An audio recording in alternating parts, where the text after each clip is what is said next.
The Graziadio School of Business and Management at Pepperdine University proudly presents the Dean's Executive Leadership Series. This podcast invites top business practitioners and thought leaders to share their view on the real world of business. Well, thank you so much for sharing. Really meaningful, and it's interesting because the university's mission talks about preparing students for lives of purpose, service, and leadership, and I think your remarks tonight certainly connect very deeply with that mission, and we really appreciate you being here and sharing with us. I think I'm going to go straight to questions from the audience because I know a lot of you would like to ask questions, and there's the first hand right there. I got to interview him earlier on a podcast, so I had that privilege already, so I'll let the audience do it now. My name is Alex Brugge. I'm a full-time student here at the UNIT program. Thanks, Jordan. Anyway, so everybody can hear. My name is Alex Brugge. I'm a second-year student here at the full-time program. My dad passed away earlier this year, and you were his favorite player, so it's an honor and a privilege. You've been called by many like the greatest evaluator of talent ever in the NBA, when you were an executive for the Lakers especially. So I want to know how that talent came about, how you kind of got that ability, and how that's changed now with technology coming into the analytics portion of a talent evaluation now in the NBA. Thank you. As I say, there's no basketball experts, okay? There's some people that seem to have good fortune. And we had a lot of good fortune drafting late in the draft where we drafted very valuable players. I will tell you, you can be the smartest person in the world. You can have more skill than anyone. But there's one skill that few people talk about. If you don't have it, regardless of what you're doing to your life, you're not going to succeed. A work ethic. Hard work is a skill. People talk about basketball IQ. There are players that have genius IQs that can't remember a play. I mean, it's amazing. You went to Princeton? You got to be kidding! You can't remember this? You'll have other kids that their minds, every mind is wired differently. Okay. Why do we all have different interests, okay? Why are certain things capture our imagination? I can see movies. I saw a movie one, The King's Speech, one of the greatest movies I've ever seen, okay? Because he overcame something that was horribly detrimental to someone who was going to be the monarch of a country. But I would say hard work and knowledge of a game. The other thing in basketball, everyone always wants to draft stars, okay? And they throw the word superstar around so loosely in the NBA. It's a joke. There's probably only 5 or 6 in the whole league. There's a bunch of terrific players, but they're not superstars. And another thing I believe is in substance over style. The NBA is about style over substance. It's a simple game. It's a game where it's about footwork, it's about thinking, but more importantly, to know your limitations. Players who don't know their limitations and players who can't fill a role, because everyone can't be a starter, but a guy can have an enormously successful career. And very much like yourself, everyone has aspirations to lead a giant corporation or something like that.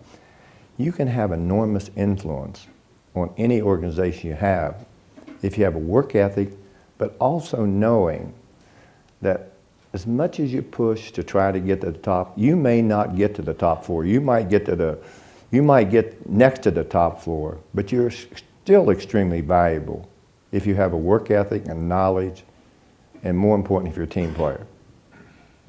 I have been on teams, I used to call it addition by subtraction, okay? I'm going to give you 2 examples. We traded a very unpopular trade that I made, okay? It turned out great.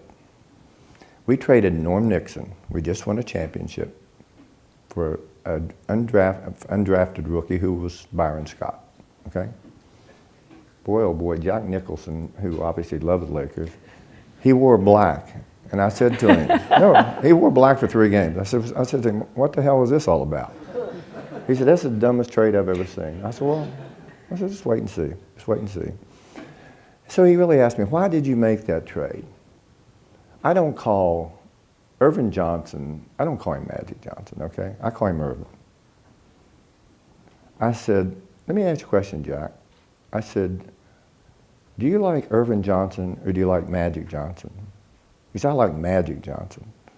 Well, I said, he will be Magic Johnson every night because he's going to have the ball in his hand. Without the ball in his hands, he was Irvin Johnson. But with the ball in his hands, incredible leader. Great. Inspiring to watch play. That was one of them. Another one was Houston beat us in 84 in the playoff.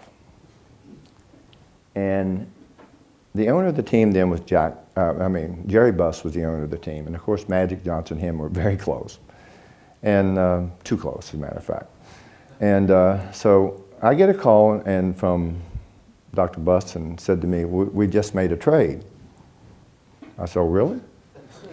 I said, tell me about this trade. He said, we're going to trade James Worthy for Mark Aguirre and Roy Tarpley. I said, what?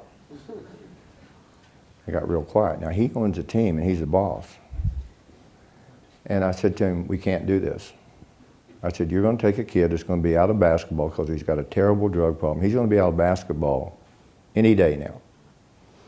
And Roy Tarpley was a player, and he's now clean and sober.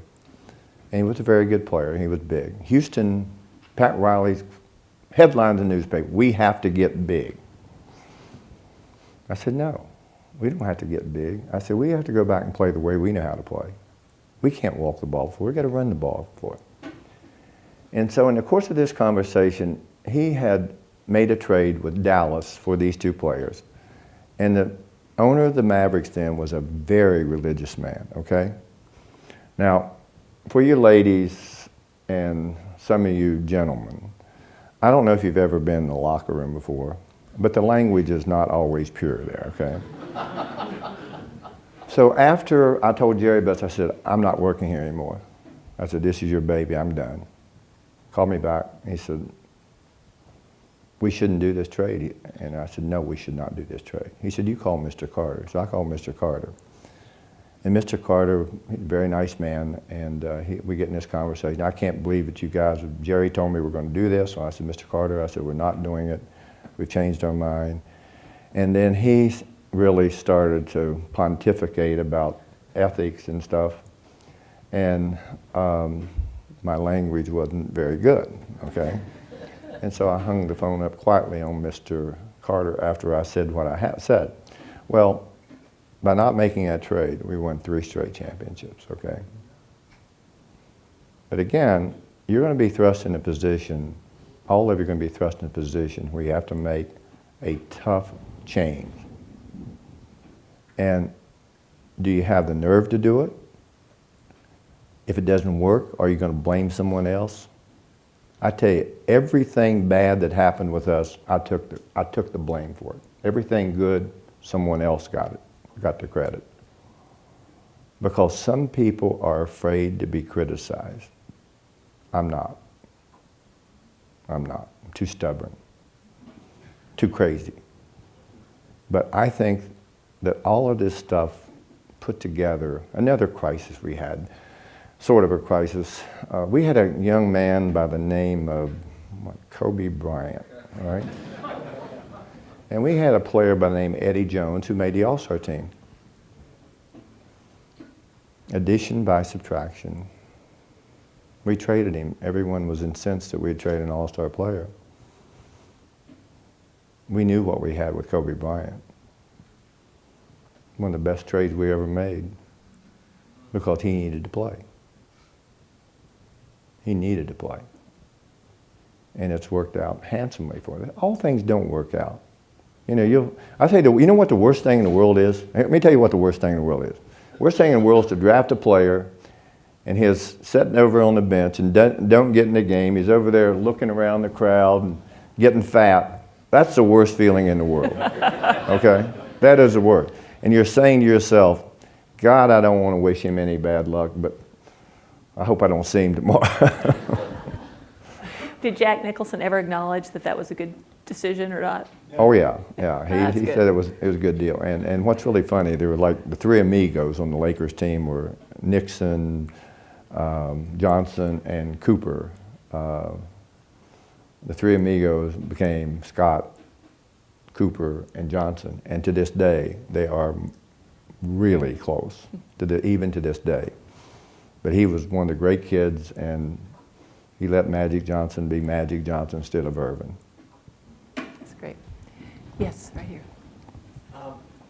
My name's Jan Gray, and hi, Jan Charles Gray, and I taught in the early 80s at the business school, and then I'm in PK 69. I was really, I thought your presentation was really fabulous, and I'm going to read those books. I wrote them all down, so I know they're good recommendations. But I live in the Hollywood Hills, and I was driving over here, and unfortunately it takes about an hour and 45 minutes. So I printed out your biography on Wikipedia. It's like 22 pages or something. So like in about page 11 or 12, it talked about some of the time, and I think it might have been when Wilt Chamberlain joined the team, and there was a lot of acrimony, in the locker room and out of the locker room. And I wondered how you used those, or was that part of the honing of your skills in dealing with that particular issue when it was, which is probably, 1970, 71, 72, something. Stone Age is whenever it was. Yeah.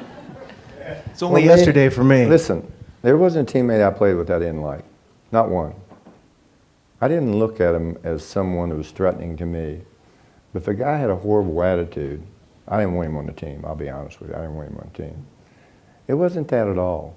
I think the newspapers, there was a story that Weston Baylor didn't want him here. I said, oh my God, these guys will write anything. I mean, we are held accountable for our words. And a sports writer, you will get somewhere in the newspaper, they'll write something this big, retracting something that was said. I have no idea where that came from. It simply was not true. He and I became best of friends. I want to tell you a really funny story. How much time do we have here tonight anyway? You're fine. Okay, I'm going to tell you a really funny story. Wilt Chamberlain and I became very good friends, okay? And he wrote a book, and I think he mentioned 20,000 something. Something like that, yeah. Somewhere in that neighborhood. Well, I know he can't count very well. So but anyway, he had held out, and we were playing at Kansas City Royals now, who are the Sacramento Kings. And he'd held out, and so, hell, I didn't think he was going to be there. I get a call in my room about 6:30, and I always ate very early, particularly on the road. And it's Wilt. He said, I said, where the hell are you? And he says, I said, are you going to play or not? He said, yeah, I'm going to play. He said, I'm here in Kansas City. I said, really? He said, yeah, come on up to the room for dinner. I said, I've already eaten, but I'll come up and see how you're doing, okay? So I go up to the room, and I open the door. He's got a towel tied around his neck like this, okay? He's got a pair of basketball shorts on. That's all he had on. And I walked in there, and there's a table about from there to there. And there's this barbecue house in Kansas City, very famous, Gates, okay? And it's in a minority area, and we all went there, okay? So I walk in there, and I look around, and I said, oh my God, I said, what is this guy doing?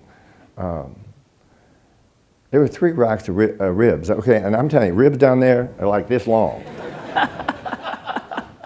There were 6 7-Ups. So he drank 7-Up like it was water, okay? And there were 6 of them in ice.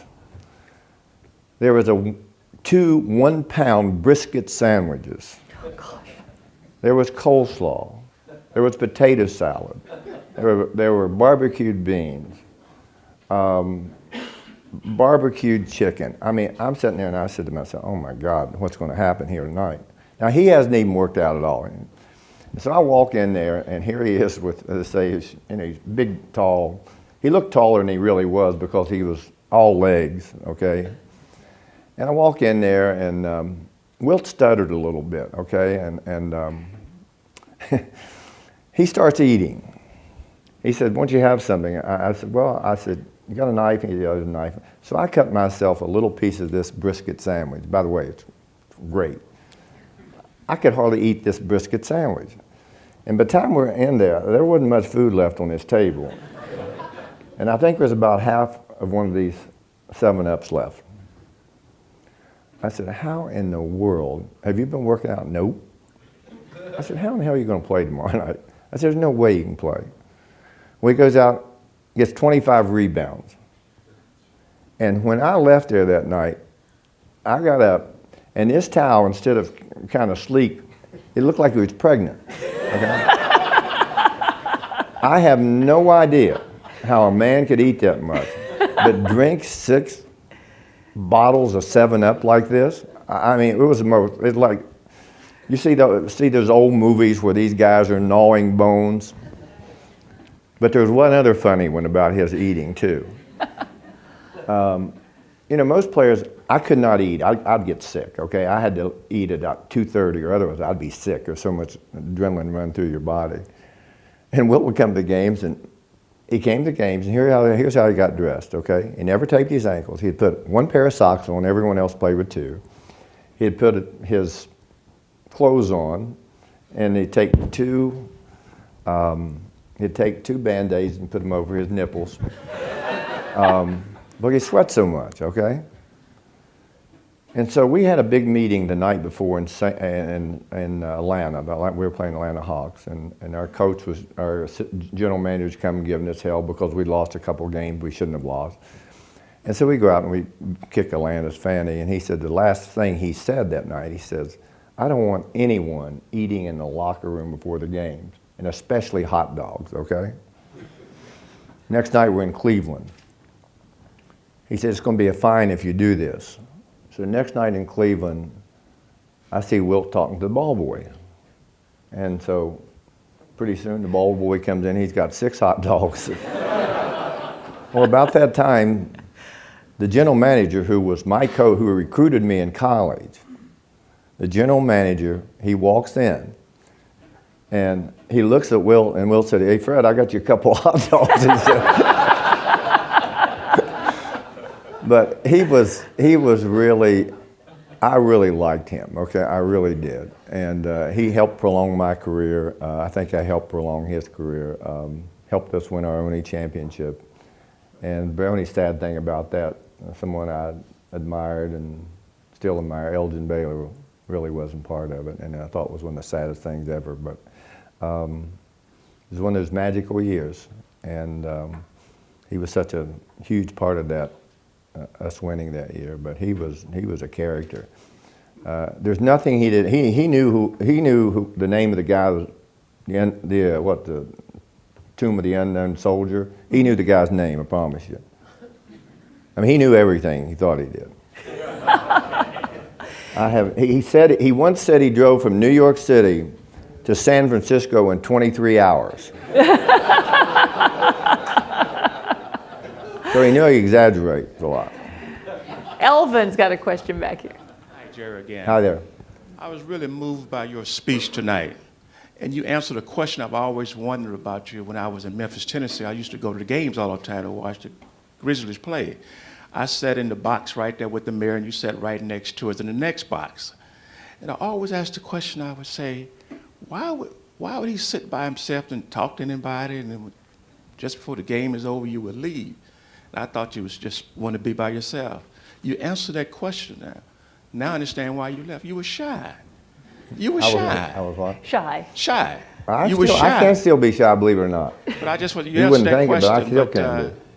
Yeah, because I used to watch you all. We sat next to each other, right in the mirror's box. You sat right next to it. Now You know why? One of the reasons I stopped working Thank for you. the Lakers, this is pretty interesting.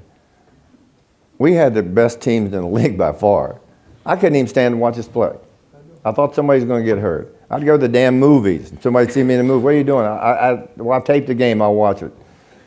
You know, the crown jewel for every team is to win an NBA championship. We're playing the Indiana Pacers in the year 2000. It was my last year at the Lakers. This is when I knew I'd had enough. And we have 2 games on our home court. And I know we're going to win. And so you'd think I'd want to be there. Where was I? I was in San Luis Obispo. I drove up there, and I had a friend of mine at the game. I said, call me if it's good news, okay? He called me, and he says, it's real good news. And so that's how much I enjoyed basketball. But actually, I had to be hospitalized 2 or 3 times for exhaustion. Not a lot of fun. The thing that brought me the most joy in my life obviously brought me the most pain. And I know it's pretty crazy, but I am crazy. Now, earlier you had shared about your transition to the Grizzlies and how significant that experience was for you. I would love for you to share that with the crowd and why that was such a significant achievement for you. Well, you know, I think working in a big market, you know, there's a lot more cachet and obviously greater financial resources to get things accomplished. And I'd always wanted to work for a team that had no success, none, and where everyone says you can't do anything. And I think if I ever had a sense of accomplishment in my life where I was really proud of was my second year in Memphis. The most games they had ever won was 23. And going to Memphis was, somebody said, oh, it's going to be difficult for you. You're used to Los Angeles. Hell, I'm a West Virginia boy. I'm not a Los Angeles boy. Memphis It's was the a big South. city to you, wasn't it? What's that? Memphis was a big city to you. Well, it's not like Compared to Los West Angeles, Virginia. trust me. It doesn't take you an hour and a half to drive 5 miles. That's right. But the greatest sense of accomplishment I think I ever felt, and I felt that maybe I had really done a good job because I never really wanted to focus on. We won 50 games that year and made the playoff. And I mean, it was amazing how the city rallied because they're used to watching teams that win 20-some games. Let me ask you a question. If the Lakers ever win 23 games, how many fans are going to be gone? A bunch of them. They're spoiled here, okay? They're spoiled. Those fans had nothing to root for. And that city is not like Los Angeles. And they took great community pride. And I'll never forget the night of our first playoff. They have a beautiful building that was built down there for them to play. It's a very poor city. This place, everyone had a white shirt on, okay? It was like, I stood and looked at this and I said, my God. I said, I didn't know if this was really possible, but it was possible. Because a lot of people working very hard, a lot of risk-taking. What's the difference between a risk and a gamble? Anyone have a simple explanation? I got a simple one for you, okay? If you got $100 and you go to Las Vegas, you take the $100 and you bet it on a hand of blackjack. You lose it, that's a gamble. But if you get 4 $25 chips, okay? And you lose one of those, you got a means to recover. And that's why risk-taking is better than gambling. You're not putting all your assets in one basket. And I always felt that that was something that, working with the Lakers, Jerry Buss knew how I was about being aggressive and working in Memphis. And that book, Blink, because I trusted my instincts so much. But it wasn't taking a risk. We were taking a risk, we weren't taking a gamble. And the best risk takers do the best, by the way. Yes, right here. I believe that sadness is an asset, and I wonder when you realize that for yourself. Say that, ask the question again. I believe that sadness is an asset. Sadness? Sadness. Sadness is an asset. And when did you realize that for yourself? Well, my wife, in this book that I wrote, said she said, I'm the saddest person she's ever been around, okay? I don't know if that's quite right, but I am my own worst critic. I expect way too much out of myself, and I expect everyone to have the same work ethic and care as much as I care. But it's all about winning. It's all about giving your best. And in putting so much pressure on yourself, if we lost a game when I was playing, I mean, I had a lot of huge scoring nights, a lot of huge scoring. I had a lot of nights when I could have scored 60 points, but we didn't do it then. And I had a lot of nights when I scored 50 points. But if we lost, I blame it. It was my fault. It was my fault. And I was never, and John Wooden asked me before he died, and he wasn't a basketball coach, he was a life teacher, he really was, and one of the most unique men I've ever been around in my life. And we were talking about it. He said, why were you always so hard on yourself? He said, did you take the credit when you won? I said, absolutely not. He said, why should you take the credit when you lost? I said, because I was good enough to control the games, and I didn't do enough to help our team win. And I've always been that way, and it's a horrible way to live a life. It really is a horrible way. But it's what drives me, it's what keeps me competitive, it's what keeps me going. And everyone wants to be happy. I'm not a happy person all the time. And I will tell you, there's something in my life that I have battled all my life, depression. It's the worst thing in the world. And, but I think it's made me a tougher, better person because I know how to get through it. I do know how to get through it. And most of it has been, I think, stress related to the only thing I cared about when I played or when I worked. Win. That was it. If somebody wanted me to work for them, if you didn't want to work as hard as I did, if you didn't care about winning, then there's no way that I could work with you or for you. But I was just so driven, and I'm still driven, but not to the extent I was before. Let's go back here. Yeah. We'll probably do one more question after No, this. this And then we'll this need to lady break. asked a question. So. Yeah, start here, and then we'll come back here. Yeah, go ahead. Would you say you faced tougher challenges during your years as a player or as an executive? Say that again? Would you say you faced tougher challenges during your years as an NBA player or as an executive working for a certain team? That's a good question, a very good question. I didn't feel any challenges as players because I made the All-Pro team every year. So I know I was one of the 5 best players in the league. I knew. I didn't vote for myself. I did not vote for myself. Other people did it. And as much as you try to deny it or not even confirm it, but probably the biggest, I don't like the word manage. I don't think it's a good word. I think it's working with people.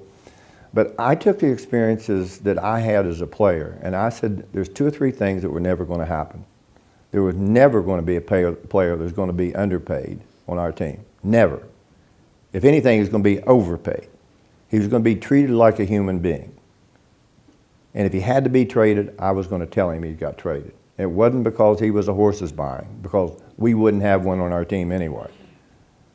But I just saw this stuff happen when I was a player, and we had no rights.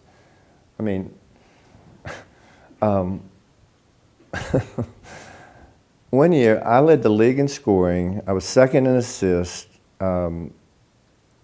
I was the only unanimous choice for the All-Pro team, and the players voted for it. It wasn't a popularity contest. The players voted for it.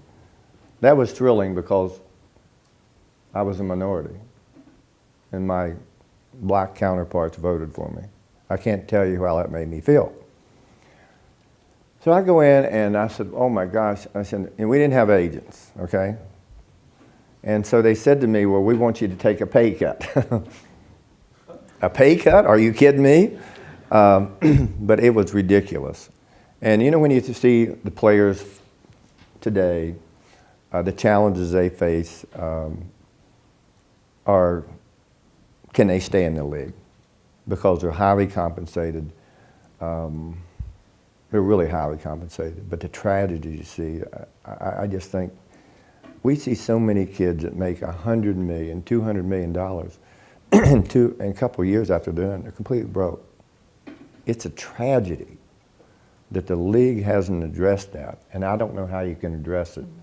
It's a tragedy. Some wonderful, wonderful people that they're still household names that are, I mean, it breaks my heart every time I see it. It really does. But I think the challenge is, I just try to imagine myself as a player, but knowing full well that you were judge, jury, and executioner. And that means you can draft him, you can trade him, you can waive him.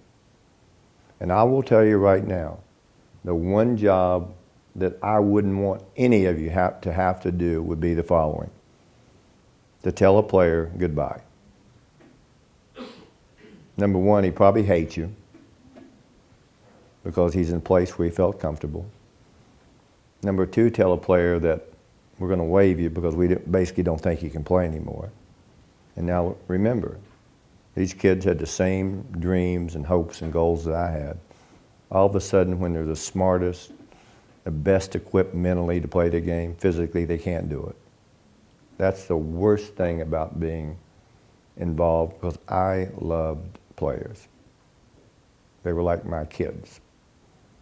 And that's the cruelest thing that you would ever want to do. You wouldn't want to do that.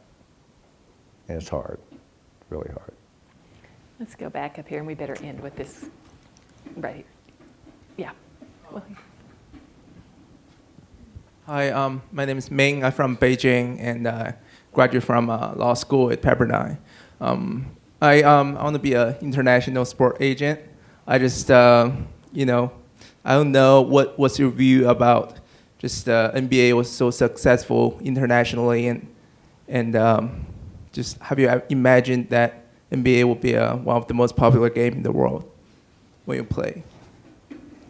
That was a kind of a two-part question, right? yeah. Just talk about the international reach of the NBA. Well, first of all, the NBA has worldwide appeal, but it's not like soccer, okay? Not at all. There's certain things I don't want to say because I don't want the NBA to find me. And we would not want to be responsible for that at all. A lot of wealthy people in here. That stuff is not as successful as you think it is, okay?